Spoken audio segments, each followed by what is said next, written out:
À Makoko, on y reste avec la coordination provinciale de la Croix-Rouge qui vient, elle, de boucler l'opération de distribution des bons d'achat à une centaine de ménages en situation de vulnérabilité. C'est un geste de la fondation Sylvia Bongo Ondimo. On retrouve Benjamin Vinbiné.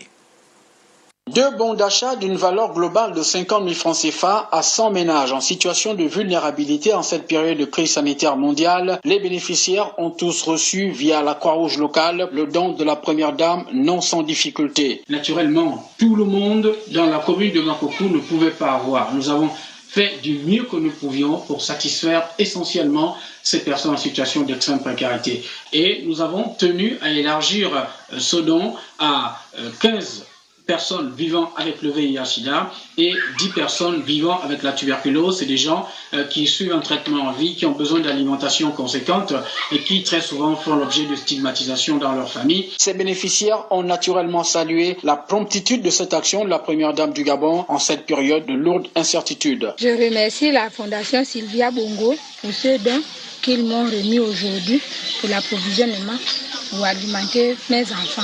La Croix-Rouge est venue me manquer, j'étais au dessert. Aujourd'hui, là, vraiment, je suis vraiment très satisfait. Vraiment, je vous remercie beaucoup à cause de ce geste-là.